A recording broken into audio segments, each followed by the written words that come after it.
পাঁচটি কারণে স্ত্রীর প্রতি স্বামীর আকর্ষণ কমে যায়। এই পাঁচটি কারণ যদি কোনো স্ত্রীর মধ্যে থাকে, ওই স্ত্রীর প্রতি স্বামীর কোনো আকর্ষণ থাকে না, মায়া থাকে না, ভালোবাসা থাকে না, এই সংসার জীবনটা তাদের আর সুখের থাকে না, আস্তে আস্তে কলহ তৈরি হয় এবং এক পর্যায়ে ডিভোর্স পর্যন্ত চলে যায়।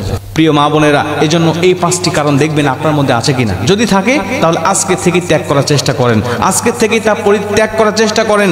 দেখবেন যে আপনার সুখের সংসারটা সুখের থাকবে, এটা আর কখনো অশান্তি আপনার এই সংসারে আজ করতে পারবে না। এক নম্বরে, স্বামী যা বোঝায় স্ত্রী যদি তার উল্টা বোঝে। স্বামীর থেকে স্ত্রীর বোঝ যদি বেশি হয়, স্বামীর কথার প্রতি কোনো আনুগত্য যদি না থাকে, স্বামী একটা কথা বলছে, আপনি পাল্টা যুক্তি দিয়ে বলছেন না তোমার কথা ভুল, তোমার কথা মানি না, আমার কথাই সত্য, এটাই যুক্তি, সঠিক যুক্তি, তোমার যুক্তি ভুল। এমন যদি হয়, এই স্ত্রীর প্রতি স্বামীর আকর্ষণ আস্তে আস্তে কমতে থাকে, তার প্রতি কোনো মায়া থাকে না, আস্তে আস্তে কমতে থাকে এবং কমতে কমতে এমন পর্যন্ত চলে যায় যে তার সাথে সংসার করার ইচ্ছা আগ্রহটাই একসময় মরে যায়। এজন্য স্বামী যা বুঝবে আপনি চিন্তা ভাবনা করবেন যে আসলে তার বুঝটা সঠিক কিনা, এর পক্ষে আসলেই দলিল আছে কিনা, তার যুক্তির আসলেই গ্রহণ করার মতো কিনা। যদি হয় তাহলে পাল্টা যুক্তি দাঁড় করাতে যাবেন না। যদি মনে করেন না তিনি ভুল কিছু বলছে, তাহলে কৌশলে কায়দা করে নম্র ভদ্র ভাষায় তাকে বোঝানোর চেষ্টা করবেন, কখনো তর্কে জড়াবেন না।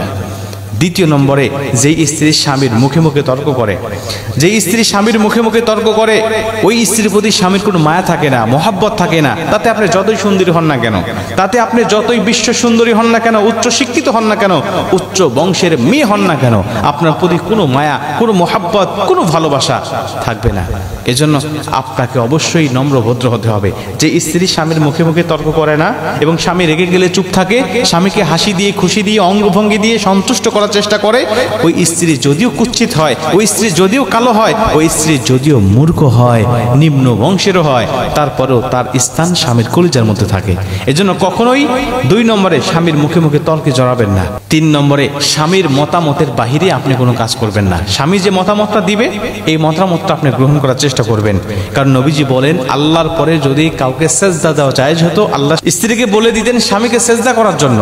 আল্লাহ নবী এমনি এমনি বলেন নাই। অবশ্যই স্বামীর মতামতের দাম রয়েছে, স্বামীর গুরুত্ব রয়েছে, এই জন্যই আল্লাহ নবী হাদিসটা বর্ণনা করেছেন। চার নম্বরে, স্বামীর পছন্দের মূল্যায়ন করতে হবে।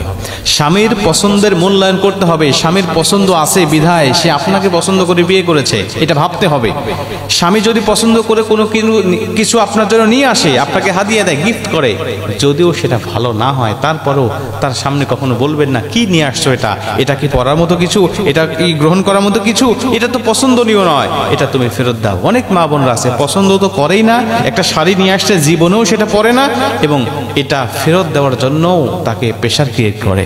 এজন্য স্বামীর চয়েসের উপরে, স্বামীর পছন্দের উপরে সবসময় মতামত আপনি দায়িত্বশীল হবেন, এটা আপনি গ্রহণ করবেন। কোনো কিছু নিয়ে আসলে সাদরে গ্রহণ করবেন, দেখবেন এটা আপনার জন্যই ভালো হবে। সে মাঝে মাঝে আপনার জন্য বিভিন্ন কিছু নিয়ে আসবে হাদিয়া, গিফট হিসাবে। 5 নম্বরে, স্বামীর পরিশ্রমকে মূল্যায়ন করা। স্বামীর পরিশ্রমকে আপনি মূল্যায়ন করবেন। আপনার স্বামী যে পরিশ্রম করুক না কেন, যে পেশায় থাকুক না কেন, সে যখন আপনার ওই পেশা থেকে সে ফিরে আসবে ঘরে, অফিস আদালত থেকে, ব্যবসা বাণিজ্য থেকে, দোকানপাট থেকে অথবা মাঠে ঘাট থেকে যখন ফেরত আসবে, আপনি তাকে একটু সময় দিবেন, আপনি তাকে বিভিন্ন কিছু আগায়া দিবেন, আপনি তাকে বলবেন হ্যাঁ তুমি অনেক পরিশ্রম করে এসেছো, আমি তোমাকে একটু সময় দিচ্ছি, আমি তোমার ক্লান্তি দূর করে দিচ্ছি।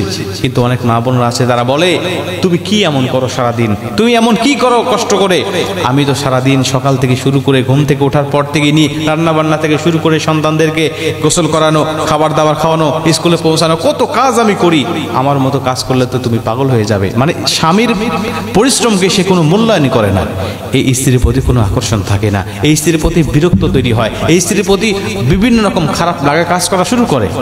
এক পর্যায়ে সুখের সংসার আর সুখের থাকে না, এটা বিভিন্ন রকম ফিতনা ঢোকে মনের মধ্যে, দিমাগের মধ্যে শয়তান ধোঁকা দিয়ে এই সংসারটা বিচ্ছিন্ন করে দেয়। এর জন্য মা বোনদেরকে বলতে চাই, এই 5টি কারণ যদি আপনার মধ্যে থাকে, এগুলো পরিত্যাগ করেন, আপনার সংসার অবশ্যই সুখের হবে ইনশাআল্লাহ।